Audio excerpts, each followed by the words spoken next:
प्यारे बच्चों कैसे हो। तो फिजिक्स इनसाइड आउट प्लेटफॉर्म पर मैं हूं आपका फिजिक्स टीचर और हम पढ़ रहे हैं 11th class physics new book chapter number 8 जिसका नाम है physical optics and gravitational waves.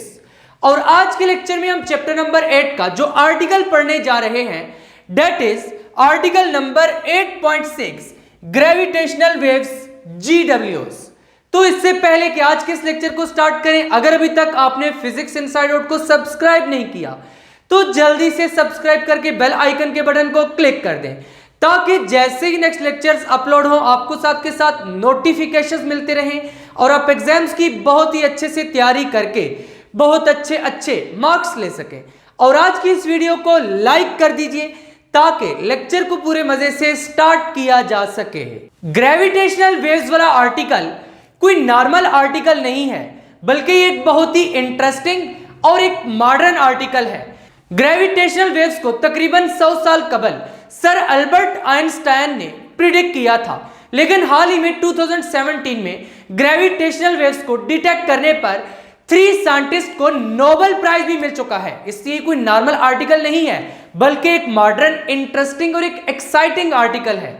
और आज मैं आपको समझाने जा रहा हूं ग्रेविटेशनल वेव्स एक बहुत ही इंटरेस्टिंग वे में। तो चलिए स्टार्ट करते हैं, थोड़ा सा डेली लाइफ से स्टार्ट करते हैं।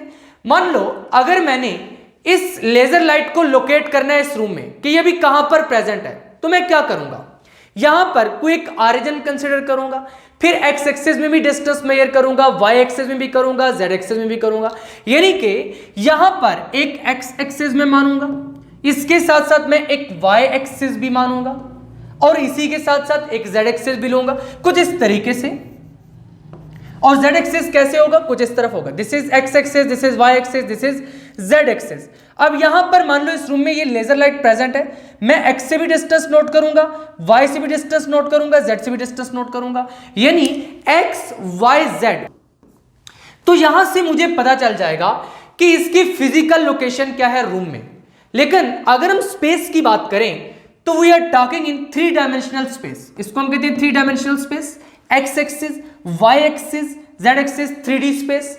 लेकिन रियली स्पेस में किसी भी इवेंट को एक्सप्लेन करने के लिए हमें यह बताना पड़ता है कि वो किस टाइम पर हैपन हुआ है, यानी कि उसके साथ अगर टाइम भी इन्वॉल्व कर दिया जाए तो हमारे पास कुछ इस तरीके से बन जाएगा एक्स वाई जेड कमा टी, यानी कि यहां पर this will be the space time. इसको हम क्या कहेंगे, स्पेस। ये क्या थी, 3 डायमेंशनल स्पेस और इट इज 4 डायमेंशनल स्पेस, क्योंकि इसमें 4 डायमेंशंस इन्वॉल्व हो चुके हैं, एक्स वाई जेड टी, ये 4 है तो 4 डायमेंशनल। और इसको क्या पढ़ेंगे, space time. Space time, space में कोई भी इवेंट हैपन हुआ है बट किस टाइम पर हुआ है, तो that is X Y Z T, उसको हम स्पेस टाइम में एक्सप्लेन करेंगे, दैट विल बी 4 डायमेंशनल। और ये प्रॉपर्ली मैथमेटिकल मॉडल है जिसको हम रिलेटिविटी एंड कॉस्मोलॉजी में BS लेवल पर पढ़ाते हैं। लेकिन यहां पर आपको इतना मालूम होना चाहिए कि बेसिकली 4 डायमेंशनल स्पेस टाइम में हम रियल वर्ल्ड के फिनोमेना को एक्सप्लेन करते हैं, जैसे कि ये जो न्यूट्रॉन स्टार्स हैं, ब्लैक होल्स हैं, इनकी कुलियन को एक्सप्लेन करने के लिए, इनकी कुलियन से, इनके मोशन की वजह से जो वेव्स जनरेट होती हैं, वहां पर हमें स्पेस टाइम के कंसेप्ट को देखना पड़ता है। तो आज के लेक्चर में हम स्पेस टाइम को लेकर चलेंगे, लेकिन स्पेस टाइम को आपने विजुअलाइज कैसे करना है। देखो प्रॉपर्ली तो इसको विजुअलाइज नहीं किया जा सकता, लेकिन एक एनालॉजी है जिसके जरिए हम इसको थोड़ा सा विजुअलाइज कर सकते हैं। आप इस तरीके से कंसीडर कर लो कि ये एक शीट है जो कि खींची जा सकती है, जिसको स्ट्रेच किया जा सकता है, स्क्वीज किया जा सकता है इस तरीके से। यहां पर अगर हम कोई मैसिव ऑब्जेक्ट रखेंगे तो ये जो शीट है ये कर्व हो जाएगी। इसको हम नाम दे रहे हैं fabric of space time. Just एक एनालॉजी है समझने के लिए स्पेस टाइम को, फैब्रिक ऑफ स्पेस टाइम कह रहे हैं, तो इसी को हम लेकर चलेंगे। देखो बच्चों, अगर इसको स्क्वीज करेंगे, स्ट्रेच करेंगे पीरियडिकली, तो इसमें कुछ इस तरीके की रिपल्स जनरेट होने लगेंगी। जिस तरह के अगर हम वाटर में कोई पत्थर फेंकें, कोई भी एक बड़ा टब हो वाटर वाला, उसमें अगर हम कोई पत्थर फेंकें या फिर वाटर के छोटे छोटे ड्रॉप्स अगर उसमें गिराएं तो वहां पर रिपल्स जनरेट होने लगती हैं। इसी तरीके से यहां पर भी अगर कोई मैसिव ऑब्जेक्ट इस स्पेस टाइम में एक्सेलरेट करेगा या फिर इसमें कोई भी फिनोमेना अकर होगा तो यहां पर क्या होगा कि रिपल्स ही जनरेट होंगी, स्ट्रेचिंग स्क्वीजिंग, स्ट्रेचिंग स्क्वीजिंग। तो यही स्पेस टाइम में जो रिपल्स जनरेट होंगी पीरियोडिक स्ट्रेचिंग एंड स्क्वीजिंग होगी, इनको हम कहते हैं ग्रेविटेशनल वेव्स। तो ग्रेविटेशनल वेव्स की फिर सिंपल सी डेफिनेशन लिख देते हैं, जो कि आपने अपने नोट्स में भी लिखनी है। A gravitational wave refers to the stretching and compressing of space time, यानी it is basically stretching compressing of space time. These waves can be observed by measuring small changes in the distance between two objects. मान लो इस space time में एक object कुछ यहां पर present है, कुछ यहां पर इस तरीके से प्रेजेंट है, और एक ऑब्जेक्ट यहां पर प्रेजेंट है। अब यहां पर जब इस स्पेस टाइम में इस तरीके की रिपल्स जनरेट होंगी, वेव्स जनरेट होंगी, तो इन दो ऑब्जेक्ट्स के दरमियान जो डिस्टेंस है वो मामूली से चेंज होगा। इस चेंज को अगर हम नोट कर लें तो वहां से हमें मालूम हो जाता है कि वाकई स्पेस टाइम में कोई ना कोई ग्रेविटेशनल वेव्स जनरेट हुई हैं। तो यही बात हमने लिखी है, these waves can be observed by measuring small changes in distance between two objects. अब हमने देखना है कि इन ग्रेविटेशनल वेव्स का नेचर किस तरीके का होता है। तो नेक्स्ट हेडिंग यहां पर लगाइए, nature of gravitational waves. Gravitational waves are actually ripples in the fabric of space time. अभी मैं आपको बता चुका हूं, ripples in the fabric of space time किस तरीके से, produced by the violent cosmic event such as colliding black holes और न्यूट्रॉन स्टार्स। अब हमें स्पेस टाइम के कंसेप्ट की बेसिकली जरूरत क्यों पड़ती है? जब हम बड़े लेवल पर स्टडी करते हैं एस्ट्रोनॉमी में, ब्लैक होल्स को स्टडी करते हैं, जब हम न्यूट्रॉन स्टार्स को स्टडी करते हैं, तो उस वक्त हमें स्पेस टाइम का कंसेप्ट लेकर आना पड़ता है। तो स्पेस टाइम का कंसेप्ट बेसिकली इन्हीं फिनोमेना को एक्सप्लेन करने के लिए यूज होता है, जैसे कि ब्लैक होल्स है, न्यूट्रॉन स्टार्स है। ब्लैक होल को आपने इस तरीके से नहीं समझना कि ये कोई छोटी मोटी चीज है, it's a very big thing, यानी कि जो सन है इससे भी कहीं बड़ा। और ब्लैक होल इतना मैसिव होता है कि उसकी ग्रेविटी इतनी ज्यादा होती है कि लाइट भी उसमें से एस्केप नहीं कर पाती। तो इस तरह के जो इवेंट्स हैं, इस तरह के वायलेंट कॉस्मिक इवेंट्स, यानी कि ब्लैक होल्स का कोलाइड करना या फिर न्यूट्रॉन स्टार्स का कोलाइड करना, वहां पर ग्रेविटेशनल वेव्स जनरेट होती हैं। जैसे कि यहां पर थोड़ा सा दिखाया गया, मान लो ये फैब्रिक ऑफ स्पेस टाइम है, इसमें ये कोई भी दो मैसिव ऑब्जेक्ट्स हैं, ये भी एक मैसिव ऑब्जेक्ट है यहां पर, और ये भी क्या है, एक मैसिव ऑब्जेक्ट है। यहां पर इनके इस तरह एक दूसरे के अराउंड ऑर्बिट करने की वजह से आपको ये वेव्स जनरेट होती हुई नजर आ रही हैं। तो जो वेव्स जो आपको जनरेट होती हुई नजर आ रही है, या फिर ये जो रिपल्स आपको जनरेट होते हुए दिखाई पड़ रहे हैं, these are the gravitational waves. These waves travel at the speed of light, और ये स्पीड ऑफ लाइट से ट्रेवल करते हैं। अब स्पीड ऑफ लाइट कितनी है? 3 × 10⁻⁸ मीटर पर सेकेंड, यानी कि बहुत तेजी से ये वेव्स क्या करती हैं, ट्रेवल करती हैं। तो इसी बात को हमने यहां पर लिखा है, These waves travel at the speed of light and carry information about their sources, यानी कि वो ओरिजिनेट किस तरीके से हुई हैं, ब्लैक होल्स के कोलाइड करने की वजह से ओरिजिनेट हुई हैं, या फिर न्यूट्रॉन स्टार्स के कोलाइड होने की वजह से ओरिजिनेट हुई हैं, यानी कि अपनी सोर्स की भी इंफॉर्मेशन को वो कैरी करती हैं। तो यहां तक आपको कुछ तो समझ आ चुका होगा कि ग्रेविटेशनल वेव्स एक्चुअली हैं क्या। यानी कि जब स्पेस टाइम में इस तरीके के वायलेंट कॉस्मिक इवेंट्स होते हैं, जैसे कि ब्लैक होल्स का कोलाइड करना या फिर न्यूट्रॉन स्टार्स का कोलाइड करना, उसकी वजह से क्या होते हैं कि स्पेस टाइम में रिपल्स जनरेट होते हैं, and those ripples are known as gravitational waves. अब आगे चलते हैं, analogy for understanding gravitational waves. तो इस एनालॉजी में बेसिकली यहां पर हमने एक पॉन्ड को कंसीडर किया, एक पूल कंसीडर किया है, जिसमें एक स्टोन ड्रॉप किया है। स्टोन को ड्रॉप करने की वजह से वाटर वेव्स ओरिजिनेट हुई है, जिस तरह हम चैप्टर नंबर 7 में पढ़ते रहे हैं कि जब आप कोई भी स्टोन वगैरह ड्रॉप करेंगे, यहां पर वाटर वेव्स जनरेट होंगी, जो कि आपको आउटवर्ड ट्रेवल करती हुई दिखाई देंगी। तो यहां पर हमने यही एग्जांपल लिया, when a stone is dropped into a pond it produces ripples on the water surface. तो यहां पर वाटर की सरफेस पर रिपल्स जनरेट हुए हैं। इसी तरीके से जब स्पेस टाइम में कोई भी वायलेंट कॉस्मिक इवेंट होता है, तो वहां पर भी रिपल्स जनरेट होते हैं, जिनको हम ग्रेविटेशनल वेव्स कहते हैं। जैसे यहां पर हमने स्टोन ड्रॉप किया, ये जो रिपल्स जनरेट हुए इनको हम वाटर वेव्स कह रहे हैं। इसी तरीके से जब स्पेस टाइम में कोई भी वायलेंट कॉस्मिक इवेंट होता है, जैसे कि ब्लैक होल्स का कोलाइड करना, तो वहां पर भी रिपल्स जनरेट होते हैं, जिनको हम ग्रेविटेशनल वेव्स कहते हैं। In the same way, massive cosmic events generate ripples in the space-time. वही बात कर दी है। These ripples move outward and transport information about the original event. यानी ये जो रिपल्स हैं, ये आउटवर्ड मूव करते हैं और अपनी सोर्स की इंफॉर्मेशन कैरी करते हैं। Gravitational wave observatories can detect these ripples, यानी कि जो ग्रेविटेशनल वेव्स ऑब्जर्वेटरीज हैं, जो इंस्ट्रूमेंट्स हैं जिनके जरिए हम ग्रेविटेशनल वेव्स को डिटेक्ट करते हैं, वो क्या कर सकते हैं, डिटेक्ट कर सकते हैं इन रिपल्स को, जो कि स्पेस टाइम में जनरेट होंगे। And properties of the source are determined, यानी जिस सोर्स से वो जनरेट हुआ उसकी प्रॉपर्टीज को भी डिटरमिन किया जा सकता है। आगे चलकर हम ग्रेविटेशनल वेव ऑब्जर्वेटरीज को भी डिटेल में डिस्कस करेंगे। लिगो को डिस्कस किया गया, विर्गो को डिस्कस किया गया, इनको हम डिटेल में डिस्कस करेंगे इंटरफेरोमीटर वाले आर्टिकल में। यहां पर अब हमने नेक्स्ट स्टडी करना है प्रिडिक्शन एंड डिटेक्शन, यानी कि ग्रेविटेशनल वेव्स को किसने प्रिडिक्ट किया था और फिर ये कैसे डिटेक्ट हुई। तो सबसे पहले मैं आपको बताता चलूं कि इनकी थ्योरेटिकल प्रिडिक्शन की गई थी जो कि आइंस्टाइन सर ने की थी। और थ्योरेटिकल प्रिडिक्शन में क्या था, gravitation waves are predicted by Albert Einstein as part of his general theory of relativity. General theory of relativity के बारे में ऑलरेडी मैंने आपको चैप्टर नंबर 1 में थोड़ा बहुत बताया था। वहां पर मैंने आपको स्पेशल थ्योरी ऑफ रिलेटिविटी और जनरल थ्योरी ऑफ रिलेटिविटी की डेफिनेशंस बताई थी और उनमें कुछ डिफरेंस भी बताया था। तो बेसिकली जब वो जनरल थ्योरी ऑफ रिलेटिविटी पर वर्क कर रहे थे तो उन्होंने इन ग्रेविटेशनल वेव्स को प्रिडिक्ट किया था कि ग्रेविटेशनल वेव्स भी एग्जिस्ट करती हैं, कि जब स्पेस टाइम में वायलेंट कॉस्मिक इवेंट्स होते हैं तो वहां पर स्पेस टाइम में रिपल्स जनरेट होते हैं। आइंस्टाइन सर ने प्रिडिक्ट किया था ग्रेविटेशनल वेव्स को। अकॉर्डिंग टू दिस थ्योरी, यानी कि जो जनरल थ्योरी ऑफ रिलेटिविटी है, gravity is not a force but rather a result of the curvature of space time produced by massive objects. This is very interesting sentence. Chapter number 1 में जब मैंने आपको special theory of relativity और general theory of relativity के बारे में बताया था तो वहां पर भी यही बात एक्सप्लेन की थी।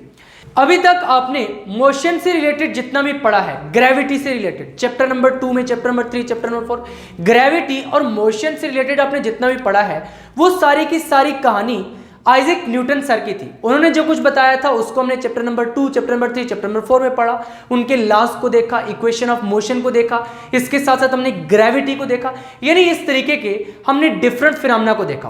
तो वहां पर न्यूटन सर ने जो ग्रेविटेशन का लॉ दिया था बेसिकली वो क्या था, F = gm1m2/r²।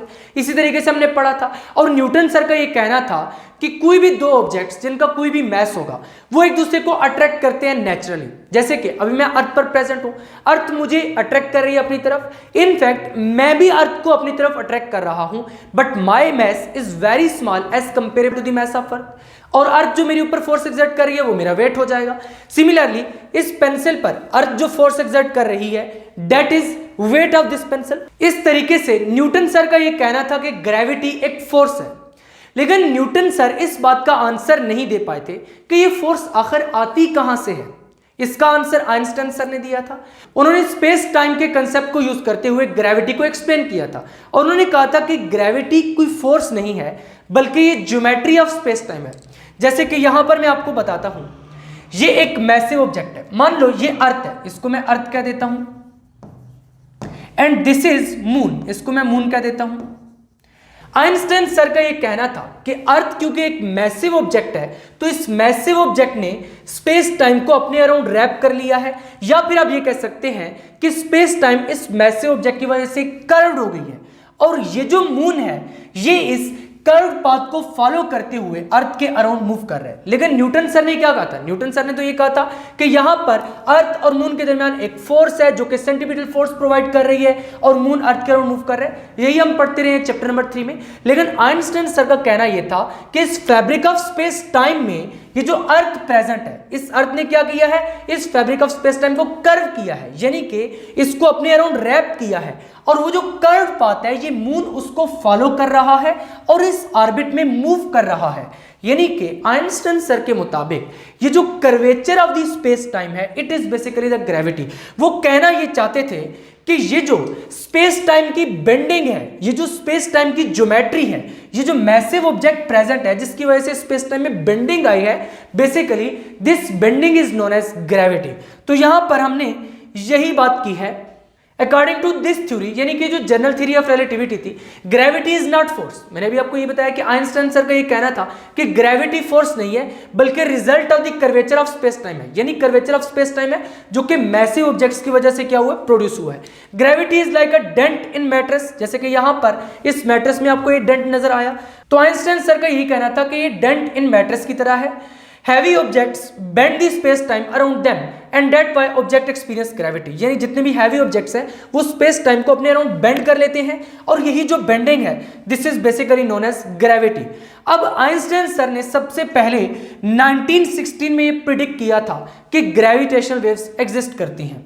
तो यहां तक आपको समझ आ गया कि ग्रेविटेशनल वेव्स को प्रिडिक्ट किसने किया था, 1916 में, यानी 1916 में आइंस्टाइन सर ने ये प्रिडिक्ट किया था कि ग्रेविटेशनल वेव्स एग्जिस्ट करती हैं। अब चलते हैं कि ग्रेविटेशनल वेव्स को डिटेक्ट कैसे किया गया। तो नेक्स्ट हेडिंग लगाएंगे प्रैक्टिकल डिटेक्शन। देखो बच्चों, ये जो प्रिडिक्शन होती है ना ये थ्योरेटिकल है और जो डिटेक्शन हुई है दिस इज बेसिकली प्रैक्टिकल। तो यहां पर हेडिंग लगा दी है experimental detection of gravitational waves, यानी कि ग्रेविटेशनल वेव्स को एक्सपेरिमेंटली कैसे डिटेक्ट किया गया। Gravitational waves were directly detected for the first time in 2015 में इनको डिटेक्ट किया गया था LIGO डिटेक्टर के जरिए। LIGO डिटेक्टर क्या है इसको हम आगे चलकर पढ़ेंगे। And the discovery was officially announced in 2016, और 2016 में ऑफिशियली अनाउंस कर दिया गया था कि ग्रेविटेशनल वेव्स जो कि आइंस्टाइन सर ने प्रिडिक्ट की थी वो डिस्कवर हो चुकी हैं। This observation provided strong experimental confirmation of Einstein's prediction, यानी कि आइंस्टाइन सर की जो प्रिडिक्शन थी उसकी हमें स्ट्रांग कंफर्मेशन मिल गई। किसकी वजह से? ग्रेविटेशनल वेव्स की डिटेक्शन की वजह से। The first detected gravitational waves were produced from two colliding neutron stars, यानी ये जो डिटेक्ट की गई थी ग्रेविटेशनल वेव्स बेसिकली ये ओरिजिनेट कहां से हुई थी? टू न्यूट्रॉन स्टार्स के कोलाइड करने की वजह से। देखो न्यूट्रॉन स्टार जब कोलाइड करते हैं तो एक बहुत ही वायलेंट कॉस्मिक इवेंट है, यानी स्पेस टाइम में इसकी वजह से रिपल्स जनरेट हुए थे, और वो रिपल्स क्या किए थे? उस डिटेक्टर तक पहुंचे थे जिनको डिटेक्ट कर लिया गया था।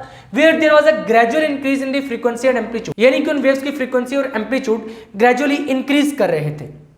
ग्रेविटेशनल वेव्स को समझने के लिए बाइनरी सिस्टम को समझना थोड़ा सा इंपॉर्टेंट है। तो यहां पर बाइनरी का बेसिकली मीनिंग क्या है? देखो बाइनरी वर्ड है, इसका मीनिंग क्या है? बाइनरी मीन टू, सिंपल सा मीनिंग है इसका टू। तो यहां पर बाइनरी सिस्टम का बेसिकली मतलब यह है टू कंपैक्ट मैसिव ऑब्जेक्ट्स। जिस तरीके से यहां पर आपको नजर आ रहे हैं, ये एक कंपैक्ट मैसिव ऑब्जेक्ट, ये दूसरा कंपैक्ट मैसिव ऑब्जेक्ट है। लेकिन अब यहां पर क्वेश्चन ये है कि what is meant by word compact, यानी कंपैक्ट का मतलब क्या है? देखो ये जो ऑब्जेक्ट्स है ना जिनको हमने यहां पर ड्रा किया है, जिनको हम कह रहे हैं मैसिव ऑब्जेक्ट्स, इनका एक तो मैस बहुत ज्यादा होता है और इसके साथ साथ ये कंपैक्ट होते हैं, यानी इनकी डेंसिटी बहुत ज्यादा है। जो मैस है वो हाईली कंसंट्रेटेड होता है, जिसकी वजह से यहां पर हमने कंपैक्ट का वर्ड लिखा है। कंपैक्ट मैसिव ऑब्जेक्ट्स होते हैं सच एज ब्लैक होल। अब जो ब्लैक होल्स हैं ये बहुत ज्यादा मैसिव होते हैं, जिसकी वजह से इनकी ग्रेविटी इतनी ज्यादा होती है कि वहां से लाइट भी एस्केप नहीं हो पाती, लाइट ट्रैप हो जाती है। या फिर neutron stars, white dwarfs which are orbiting each other and emitting gravitational waves, यानी जब ये एक दूसरे के अराउंड ऑर्बिट करते हैं, ये इस तरीके से ऑर्बिट कर रहा है और ये इस तरीके से ऑर्बिट कर रहा है, यानी एक दूसरे के अराउंड ऑर्बिट कर रहे हैं, जिसकी वजह से स्पेस टाइम में वेव्स जनरेट हो रही हैं। और इन वेव्स को हम क्या कहेंगे? ग्रेविटेशनल वेव्स, क्योंकि यहां पर ये टू ऑब्जेक्ट्स हैं, 1 2, तो इसलिए हमने इसको कहा है binary system, two compact massive objects that are orbiting each other. ये एक दूसरे को ऑर्बिट कर रहे हैं, जिसकी वजह से यहां पर वेव्स जनरेट हो रही हैं, और इन वेव्स को हम क्या कह रहे हैं? Gravitational waves. सो बाइनरी सिस्टम की डेफिनेशन आपने याद करनी है बहुत ही अच्छे तरीके से, क्योंकि ये बहुत इंपॉर्टेंट डेफिनेशन है। बाइनरी सिस्टम का क्या मतलब है? Compose of two compact massive objects, यानी टू कंपैक्ट मैसिव ऑब्जेक्ट्स हैं जैसे कि ब्लैक होल्स, न्यूट्रॉन स्टार्स या फिर व्हाइट ड्वार्फ्स, जो कि ऑर्बिट कर रहे हैं ईच अदर एंड इसके साथ साथ क्या कर रहे हैं? ग्रेविटेशनल वेव्स को एमिट कर रहे हैं। तो यहां तक आपको बाइनरी सिस्टम तो समझ आ चुके हैं। ये था थोड़ा सा ग्रेविटेशनल वेव्स का इंट्रोडक्शन। अब हम चलते हैं टाइप्स ऑफ ग्रेविटेशनल वेव्स की तरफ। तो बेसिकली 4 टाइप्स हैं ग्रेविटेशनल वेव्स की, जिनको डिस्कवर किया गया है। तो 4 टाइप्स में जो सबसे पहली टाइप है that is continuous gravitational waves. Continuous gravitational waves are produced when the single massive object such as neutron star spins at a constant rate, यानी जब एक न्यूट्रॉन स्टार कॉन्स्टेंटली स्पिन करेगा तो उसके स्पिन की वजह से क्या होगा? स्पेस टाइम में रिपल्स जनरेट होंगे। जैसे हमने वाटर में एक स्टोन फेंका तो वहां पर रिपल्स जनरेट हुए थे, इसी तरीके से स्पेस टाइम में जब एक न्यूट्रॉन स्टार स्पिन करेगा तो वहां पर भी तो रिपल्स जनरेट होंगे। देखो सिंगल मैसिव ऑब्जेक्ट, अगर एक न्यूट्रॉन स्टार के स्पिन करने की वजह से ग्रेविटेशनल वेव्स जनरेट हो रही हैं तो उनको हम कहेंगे कॉन्टिन्यूअस ग्रेविटेशनल वेव्स। अब इनकी प्रॉपर्टीज क्या है? दे हैव कांस्टेंट फ्रीक्वेंसी, क्योंकि यहां पर ये एक न्यूट्रॉन स्टार के स्पिन करने की वजह से, क्योंकि सिंगल मैसिव ऑब्जेक्ट है उसके स्पिन करने की वजह से जनरेट हो रही है, तो इनकी फ्रीक्वेंसी क्या होगी? कांस्टेंट होगी, और इसके साथ साथ एम्पलीट्यूड भी कांस्टेंट रहेगा। White dwarf binary systems produce continuous gravitational waves, यानी कि व्हाइट ड्वार्फ बाइनरी सिस्टम्स की वजह से भी क्या प्रोड्यूस होती है? Gravitational waves. व्हाइट ड्वार्फ भी बेसिकली बहुत ही कंपैक्ट होते हैं और इसके साथ साथ डेंस होते हैं। जैसे कि ये सन है, इसी तरीके के और भी स्टार्स होते हैं मीडियम साइज स्टार, वो जब बर्न आउट हो जाते हैं ना तो उनका जो लेफ्ट अवर है दैट इज व्हाइट ड्वार्फ्स, और इनका साइज तकरीबन comparable to the size of earth होता है, लेकिन इनकी डेंसिटी काफी ज्यादा होती है और ये काफी कंपैक्ट होते हैं, जिसकी वजह से ये कंटीन्यूअस ग्रेविटेशनल वेव्स जनरेट कर सकते हैं स्पेस टाइम में। Next type of gravitational waves है compact binary inspiral gravitational waves, ये जो वर्ड है it's not inspirational, it's inspiral. अभी मैं आपको बताता हूं कि यहां पर ये वर्ड इंस्पायरल क्यों है। But it is the type of gravitational waves when two compact objects such as binary neutron stars, binary black holes और neutron star and black hole, यानी जब दो न्यूट्रॉन स्टार्स या फिर दो ब्लैक होल्स या फिर एक न्यूट्रॉन स्टार और एक ब्लैक होल, यानी कि हमेशा टू ऑब्जेक्ट्स होंगे। यहां पर हमने इसी वजह से कंपैक्ट बाइनरी, कंपैक्ट मीन यानी कि बहुत ज्यादा डेंस होंगे, कंपैक्ट ऑब्जेक्ट्स होंगे, काफी मैसिव होंगे। बाइनरी का मतलब है टू, यानी कि या तो टू न्यूट्रॉन स्टार्स होंगे, टू ब्लैक होल्स होंगे, या फिर एक न्यूट्रॉन स्टार एक ब्लैक होल। इन शॉर्ट कि टू ऑब्जेक्ट्स होंगे, वन यहां पर ये क्या है टू, यानी कि दो ऑब्जेक्ट्स होंगे कंपैक्ट जो कि मैसिव होंगे, बहुत ज्यादा डेंस होंगे। न्यूट्रॉन स्टार्स भी हो सकते हैं, ब्लैक होल्स भी हो सकते हैं, या फिर एक ब्लैक होल एक न्यूट्रॉन स्टार भी हो सकता है। अब इनकी ऑर्बिटिंग की वजह से, यानी जब ये एक दूसरे को ऑर्बिट करेंगे, देखो ये इसके अराउंड ऑर्बिट कर रहा है, जबकि ये जो है ये इसके अराउंड ऑर्बिट कर रहा है, यानी ये वाला ब्लैक होल या फिर न्यूट्रॉन स्टार इस न्यूट्रॉन स्टार के अराउंड ऑर्बिट कर रहा है, ये न्यूट्रॉन स्टार इस न्यूट्रॉन स्टार के अराउंड ऑर्बिट कर रहा है, यानी both are orbiting each other. Two compact binary black holes और neutron stars orbiting each other, यानी एक दूसरे को ऑर्बिट कर रहे हैं। अब यहां पर देखो इस तरीके से ऑर्बिट कर रहे हैं, ये एक स्पाइरल सा पाथ है। अब यहां पर होता क्या है कि ये ऑर्बिट करते करते अपनी एनर्जी को ग्रेविटेशनल वेव्स की फॉर्म में ट्रांसफर करते हैं, और इनका जो ऑर्बिट है वो श्रिंक होते जाते हैं अंदर की तरफ। इसी वजह से हमने लिखा है इन स्पाइरल, ये स्पाइरल पाथ है, ये इन यानी कि इनवर्ड, तो इसी वजह से हमने इसको इन स्पाइरल कहा है। पाथ श्रिंक होगा अंदर की तरफ, ये ऑर्बिट कर रहे हैं एक दूसरे को, स्पाइरल पाथ है इन स्पाइरल। इसी वजह से यहां पर हमने कहा है कि जो ग्रेविटेशनल वेव्स जनरेट होंगी वो कंपैक्ट बाइनरी, ये टू कंपैक्ट बाइनरी स्टार्स है, और कौन सी वेव्स है इन स्पाइरल, यानी कि यहां पर जो वेव्स जनरेट हो रही है 2000 इन स्पाइरल ग्रेविटेशनल वेव्स। तो इसी वजह से यहां पर हमें लिखा है ग्रेजुअली स्पाइरल इनवर्ड, यानी कि ये इनवर्ड स्पाइरल करते हैं, इस तरह मूव करते हुए एक दूसरे के गिर्द ऑर्बिट करते हुए इनवर्ड होते जाते हैं। They emit compact binary inspiral gravitational waves, तो यहां पर जो वेव्स एमिट होती हैं gravitational waves, those are compact binary inspiral gravitational waves. तो ये थी सेकंड टाइप। अब चलते हैं थर्ड टाइप की तरफ, burst gravitational waves. Burst gravitational waves are generated by violent events including supernova explosions, gamma ray burst and cosmic strings। यानी कि बर्स्ट ग्रेविटेशनल वेव्स कब जनरेट होती हैं? जब बहुत ही वायलेंट कॉस्मिक इवेंट्स अक्कर होते हैं, जैसे कि सुपरनोवा है, यानी स्टार जब एंड ऑफ द लाइफ पर होता है तो वहां पर जो एक्सप्लोजन होती है that is very large explosion, तो उस केस में स्पेस टाइम में जो रिपल्स जनरेट होते हैं those are the burst gravitational waves, क्योंकि वायलेंट इवेंट्स की वजह से होते हैं, इसी वजह से हमने कहा है बर्स्ट ग्रेविटेशनल वेव्स। नेक्स्ट है fourth type of gravitational waves, stochastic gravitational waves. अब ये जो वर्ड स्टोकेस्टिक है इसका मीनिंग ये है कि यहां पर कुछ रेंडमनेस है, unpredictable.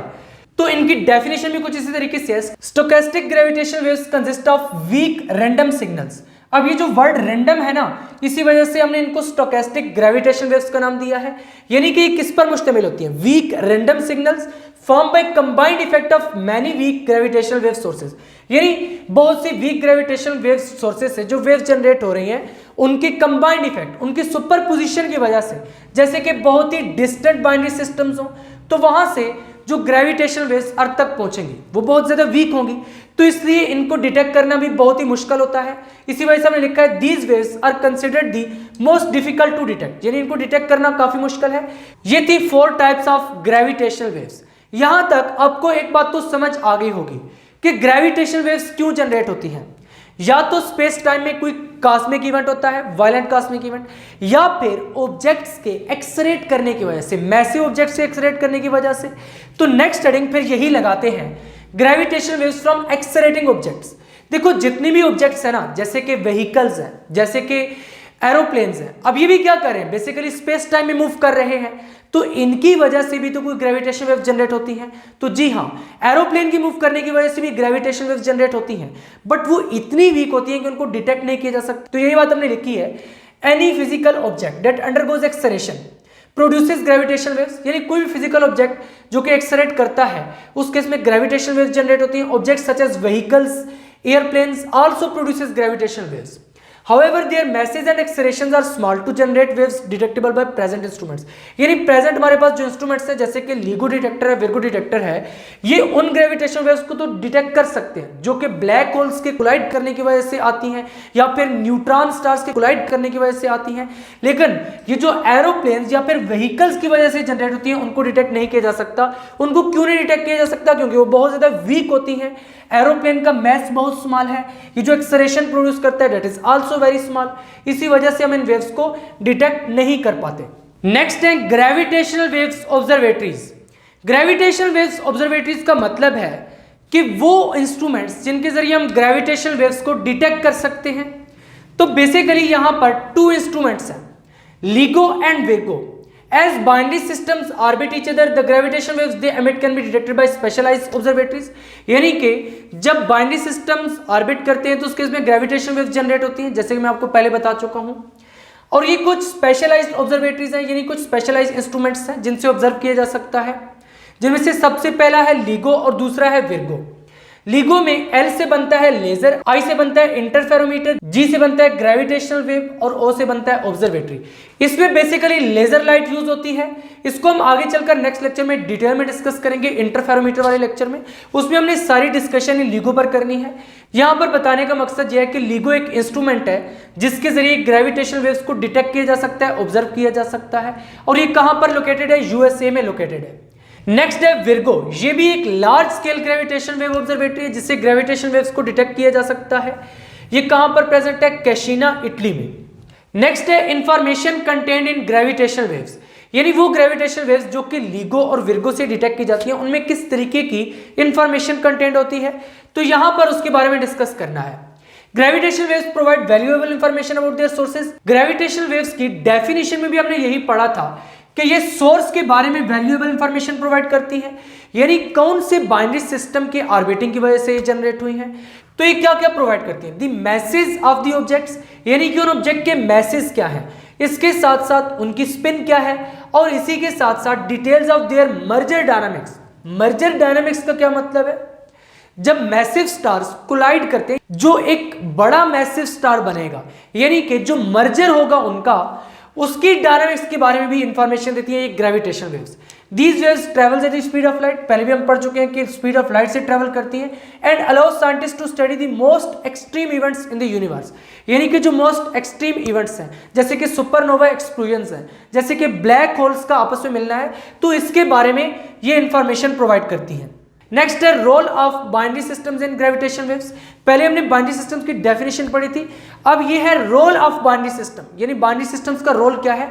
Binary systems are among the strongest sources of gravitational waves. Binary system जो है ये strongest sources of gravitational waves है। देखो, अगर दो ब्लैक होल्स कोलाइड करें, वहां पर एक सिंगल स्टार बने, तो एक बहुत ही इंटेंस कॉस्मिक इवेंट होगा जहां से जो ग्रेविटेशनल वेव जनरेट होगी वो बहुत ही स्ट्रांग होगी। इसी वजह से हमने लिखा है their mergers which involve the collision union of two massive objects into a more massive single object are among the most intense cosmic event. जैसे मैंने आपको ब्लैक होल्स की एग्जांपल दी है कि ब्लैक होल जब कंबाइन होंगे, सिंगल मैसिव स्टार कोई भी बनेगा, तो it would be the most intense cosmic event. वहां पर जो ग्रेविटेशनल वेव जनरेट होंगी वो बहुत ही स्ट्रांगेस्ट ग्रेविटेशनल वेव जनरेट होंगी। तो इसी वजह से हमने कहा है कि बाइनरी सिस्टम्स जो हैं ये स्ट्रांगेस्ट सोर्सेज हैं ग्रेविटेशनल वेव्स की। नेक्स्ट है प्रोपिगेशन ऑफ ग्रेविटेशनल वेव्स। अब ग्रेविटेशनल वेव्स की ओरिजिनेशन तो हमने पढ़ ली है, लेकिन वो प्रोपिगेट कैसे करेंगे स्पेस टाइम में, इसके बारे में हमने हेडिंग लगाई है propagation of gravitational waves. As massive objects orbit and accelerate, variation in gravitational intensity generate gravitational waves. यानी कि जब दो मैसिव ऑब्जेक्ट्स ऑर्बिट करेंगे या फिर एक्सेलरेट करेंगे, जैसे कि हम पहले पढ़ चुके हैं, न्यूट्रॉन स्टार जब एक दूसरे के अराउंड ऑर्बिट करेंगे बाइनरी सिस्टम में, उस केस में ग्रेविटेशनल वेव्स जनरेट होंगी। एक्चुअली वो क्यों जनरेट होंगी? Due to the variation in gravitational intensity. और ये जो वेव्स हैं ये आउटवर्ड स्प्रेड होंगी बिल्कुल इसी तरीके से जैसे हम वाटर में स्टोन जब फेंकते हैं तो रिपल्स जनरेट होते हैं और वो आउटवर्ड ट्रेवल करते हैं। सिमिलरली यहाँ पर जब स्पेस टाइम में कोई भी वायलेंट कॉस्मिक इवेंट अक्कर होता है तो वहां पर जो ग्रेविटेशनल वेव जनरेट होती हैं वो भी आउटवर्ड ही मूव करती हैं। These waves are not confined by the gravity of binary system, यानी ये बाइनरी सिस्टम की ग्रेविटी में ट्रैप नहीं हो जाती बल्कि ये आउटवर्ड मूव करती है। Instead they propagate freely through space time, ये स्पेस टाइम से फ्रीली प्रोपेगेट करती हैं। और कितनी स्पीड से प्रोपेगेट करती हैं? At the speed of light. And gradually decrease in strength as they move away from the source. और जैसे जैसे ये अपनी सोर्स से मूव करती है, यानी जिस भी कॉस्मिक इवेंट की वजह से ये जनरेट हुई है, जैसे जैसे ये उससे दूर मूव करती है इनकी स्ट्रेंथ डिक्रीज होती जाती है। इसी वजह से इनको डिटेक्ट करना काफी मुश्किल होता है। जब अर्थ तक ये पहुंचती हैं तो इनकी जो स्ट्रेंथ है वो काफी डिक्रीज हो जाती है। तो इसी बात को लिखा है कि जैसे जैसे ये बाहर की तरफ मूव करती हैं, यानी सोर्स से दूर मूव करती हैं, तो इनकी जो स्ट्रेंथ है वो ग्रेजुअली डिक्रीज करती जाती है। नेक्स्ट है फैक्टर्स इफेक्टिंग ग्रेविटेशनल वेव्स, कि वो कौन कौन से फैक्टर्स हैं जिनसे ग्रेविटेशनल वेव्स इफेक्ट होती हैं। The properties of gravitational waves depend on several system parameters. Gravitational waves की जो प्रॉपर्टीज हैं वो डिफरेंट सिस्टम के पैरामीटर्स पर डिपेंड करती हैं, जैसे कि जिन ऑब्जेक्ट्स के एक्सेलरेट करने की वजह से या फिर ऑर्बिट करने की वजह से ये ग्रेविटेशनल वेव्स प्रोड्यूस हुई हैं, उनका मैस क्या है, ऑब्जेक्ट्स के मैस पर डिपेंड करता है। इसके साथ साथ ऑर्बिटल पीरियड और फ्रीक्वेंसी पर भी डिपेंड करता है। जैसे कि हमने बाइनरी सिस्टम में पढ़ा कि न्यूट्रॉन स्टार्स क्या करते हैं, एक दूसरे के अराउंड ऑर्बिट करते हैं। अब उस ऑर्बिट का पीरियड क्या है या फिर फ्रीक्वेंसी, उस पर भी डिपेंड करते हैं। इसके साथ साथ उस ऑर्बिट की इसेंट्रिसिटी पर भी डिपेंड करते हैं। अब इसेंट्रिसिटी क्या है, देखिए ये जो ऑर्बिट होता है यूजुअली ये इलिप्टिकल ऑर्बिट होता है, कुछ इस तरीके का, यहां पर इस तरीके से। इलिप्स के बारे में ऑलरेडी मैंने आपको चैप्टर नंबर 3 में बताया हुआ है, जब मैंने आपको सन और अर्थ के बारे में बताया था कि अर्थ सन के अराउंड इलिप्टिकल ऑर्बिट में मूव करती है। अब इलिप्स में बेसिकली यहां पर 2 फोकाई होते हैं। अगर सन और अर्थ की बात करें तो सन इनमें से किसी एक फोकाई पर प्रेजेंट होता है, लेकिन अभी हम जो ग्रेविटेशनल वेव्स की बात कर रहे हैं तो यहां पर हम न्यूट्रॉन स्टार्स वगैरह को कंसिडर करेंगे। देखो किसी भी इलिप्स में यहां पर this is the minor axis and this is the major axis, इसको हम कहते हैं मेजर एक्सिस। अब ये भी फोकस है और इसके साथ साथ ये भी क्या है, दिस इज आल्सो फोकस। इसको मैं एफ कह देता हूं, इसको भी एफ कह देता हूं। दिस इज माइनर एक्सिस, इसको हम कहते हैं माइनर एक्सिस, और इसको हम कहते हैं मेजर एक्सिस। अगर मैं सेंटर ऑफ इलिप्स से एक फोकस तक डिस्टेंस मार्क कर दूं और उसको सी कह दूं, और इसके साथ साथ यहां से यहां तक, यानी कि सेंटर से लेकर यहां तक अगर मैं डिस्टेंस मार्क करूं और इसको मैं ए कह दूं, तो इसेंट्रिसिटी को फिर हम कुछ इस तरीके से डिफाइन करते हैं इलिप्स के केस में, E इज इक्वल टू सी अवर ए। ये जो इसेंट्रिसिटी है ना ऑर्बिट की, इस पर भी डिपेंड करता है कि वो ग्रेविटेशनल वेव्स किस तरीके की होंगी। और ये जो इसेंट्रिसिटी है इससे हमें ये मालूम होता है कि ये जो ऑर्बिट है ये सर्कल से कितना डेविएटेड है, यानी सर्कल से डेविएशन कितनी ज्यादा है। तो इसी को हमने यहां पर डिफाइन किया, eccentricity indicates how much N orbit deviates from a perfect circular path, यानी परफेक्ट सर्कुलर पाथ से ऑर्बिट कितना डेविएट कर रहा है। अगर इस इसेंट्रिसिटी की वैल्यू 0 हो, यहां पर इसेंट्रिसिटी की वैल्यू अगर 0 हो जाए तो उस केस में हम कहते हैं कि जो ऑर्बिट है ये सर्कुलर ऑर्बिट है। अगर E 0 और 1 के दरमियान होगा तो उस केस में ऑर्बिट इलिप्टिकल रहेगा, यानी कुछ इस तरीके से रहेगा। और अगर E इक्वल टू 1 होगा तो उस केस में पैराबोलिक ट्रेजेक्ट्री होगी, और अगर E ग्रेटर देन 1 होगा तो उस केस में हाइपरबोलिक ट्रेजेक्ट्री होगी। इन शॉर्ट के इसेंट्रिसिटी ऑफ ऑर्बिट ये इंडिकेट करती है कि जो ऑर्बिट है वो परफेक्ट सर्कुलर ऑर्बिट से कितना ज्यादा डेविएटेड है। तो यहां पर बताने का मकसद ये है कि जो ग्रेविटेशनल वेव्स की प्रॉपर्टीज हैं वो इसेंट्रिसिटी ऑफ ऑर्बिट पर भी डिपेंड करती हैं, ऑर्बिटल पीरियड और फ्रीक्वेंसी पर भी डिपेंड करती हैं, और इसके साथ साथ मैसेज ऑफ द ऑब्जेक्ट्स पर भी डिपेंड करती हैं। तो उम्मीद है कि यहां तक आपको ग्रेविटेशनल वेव्स के बारे में समझ आ चुका होगा। फाइनली आज के लेक्चर में हमने ग्रेविटेशनल वेव्स के बारे में पढ़ा है, उनकी टाइप्स के बारे में पढ़ा है, फिर बाइनरी सिस्टम्स के बारे में पढ़ा है, ग्रेविटेशनल वेव्स ऑब्जर्वेटरीज के बारे में पढ़ा है। इसके साथ साथ ये देखा है कि ग्रेविटेशनल वेव्स किस तरीके से स्पेस टाइम में प्रोपिगेट करती हैं। इसके साथ साथ ये देखा है कि ग्रेविटेशनल वेव्स किन किन पैरामीटर्स पर डिपेंड करती हैं। ये एक प्रॉपरली लॉन्ग क्वेश्चन भी बन सकता है, इसके साथ साथ इस आर्टिकल में से बहुत से शॉर्ट क्वेश्चन भी बन सकते हैं, इसलिए आपने इस आर्टिकल को बहुत ही अच्छे तरीके से प्रिपेयर करना है। फाइनली आज का लेक्चर यहीं पर एंड होता है। अगर अभी तक आपने फिजिक्स इनसाइडर को सब्सक्राइब नहीं किया तो जल्दी से सब्सक्राइब करके बेल आइकन के बटन को क्लिक कर दें, ताकि जैसे ही नेक्स्ट लेक्चर्स अपलोड हों आपको साथ के साथ नोटिफिकेशन मिलते रहें और आप एग्जाम्स की बहुत ही अच्छे से तैयारी करके बहुत अच्छे मार्क्स ले सकें। मिलेंगे नेक्स्ट लेक्चर में, तब तक के लिए अल्लाह हाफिज।